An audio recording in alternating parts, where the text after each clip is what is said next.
Sampurasun, salam damai sejahtera, shalom.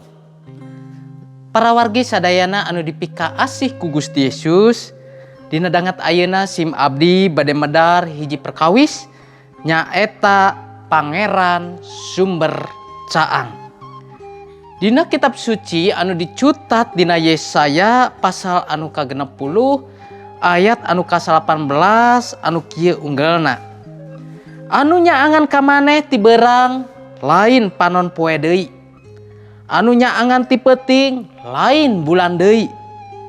Kami Pangeran anu nyaangan salalawasna, cahaya kemuliaan kami bakal nyaangan ka maneh.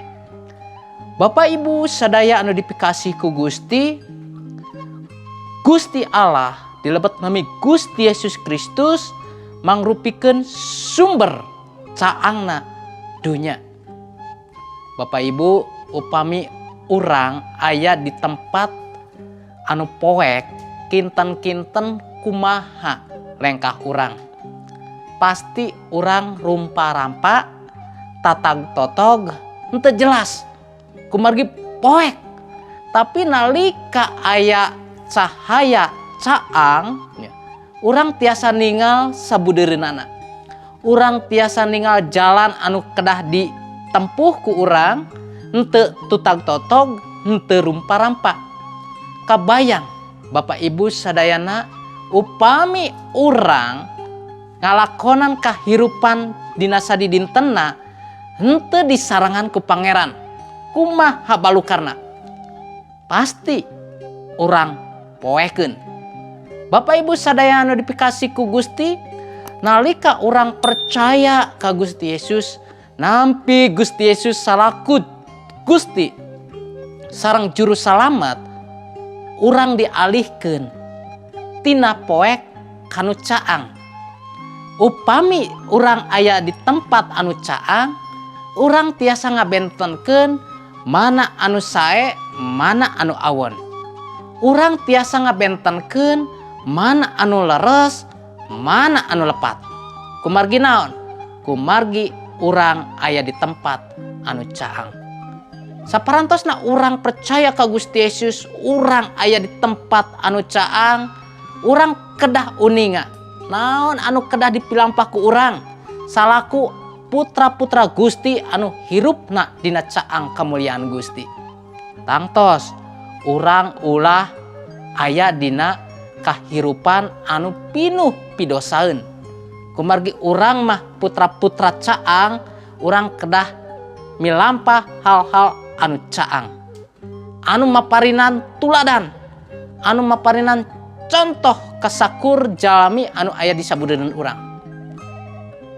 Urang parantos percanten ka Gusti, urang baris dianggo ku Gusti kanggo tiasa ngaberkahan, kanggo tiasa nyandak wargi-wargi urang anu dina dangat ayeuna aya dina kapoekan. Teu acan manggih cahaya kemuliaan Gusti. Ieu tugas urang, nyandak araranjeuna kana caang Pangeran. Pangandika Gusti nyebatkeun ti beurang nu nyaangan teh lain panon poe deui, tapi kamuliaan Gusti. Ti peuting anu nyaangan urang teh lain bulan deui, tapi kamuliaan Gusti. Ieu hartosna di diri urang oge ayeuna aya kamuliaan Gusti. Hayu urang pancarkeun kamuliaan Gusti eta pikeun nyaangan dulur-dulur urang. Bapak Ibu sadayana anu dipikasih ku Gusti, dina dangat ayeuna seueur wargi-wargi urang anu masih poekeun. Kamana araranjeuna baris lumampah, kamana araranjeuna saupamina araranjeuna pupus, masih poekeun. Upami urang pupus, urang dipayunkeun sareng dua tempat, sawarga sareng neraka. Upami urang pupus salaku putra-putra Gusti, urang parantos ngagaduhan keyakinan anu pasti. Upami urang maot, urang pupus, urang baris lebet ka sawarga. Kunaon? Kumargi urang parantos dijamin kunu gaduh sawarga nyaeta Gusti Yesus Kristus.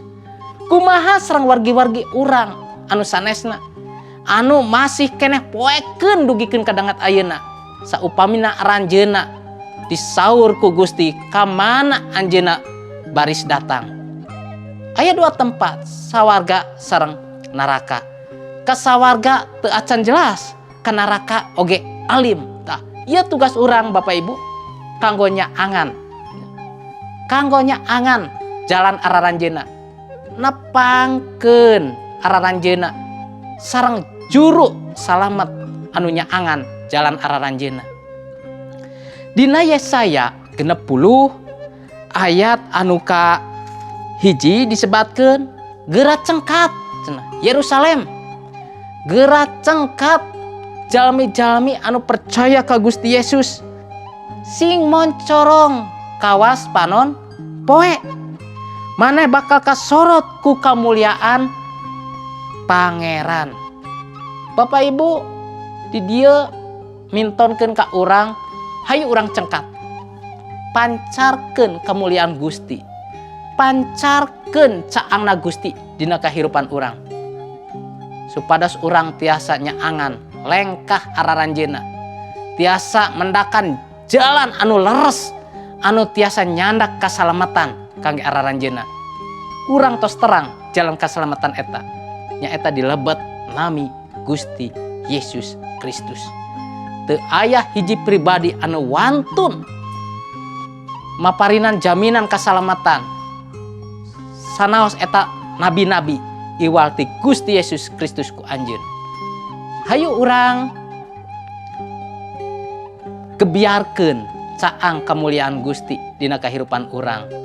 Hayu urang caangan sabudeureun urang ku caang kemuliaan Gusti. Hayu urang raketkeun diri urang ka sumber caangna nyaeta Pangeran. Supados wargi-wargi urang tiasa dicaangan, henteu poekeun. Henteu resep Bapak Ibu upami urang aya di tempat anu poek. Henteu resep, eungap nu aya.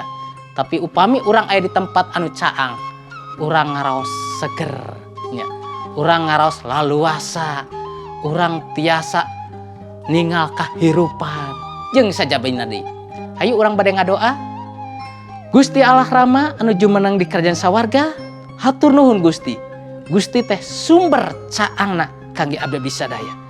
Gusti teh sumber caangna dunya. Teu aya caang di tempat anu sanes iwal ti Gusti Yesus Kristus. Panon poe sanes caangna dunya. Kumargi panon poe diciptakeun ku Pangeran. Gusti ku anjeun anu janten caang. Bulan henteu tiasa nyaangan sok sanaos ti peuting. Kumargi bulan diciptakeun ku Pangeran. Gusti sumberna caang. Hatur nuhun Gusti Yesus, hatur nuhun. Abdi nyanggakeun kahirupan abdi sadaya. Kadang papanangan Gusti. Wios kahirupan abdi sadaya ngempraikeun caang kamuliaan Gusti. Dilebat nami Gusti Yesus Kristus. Haleluya. Amin. Gusti Yesus ngaberkahan.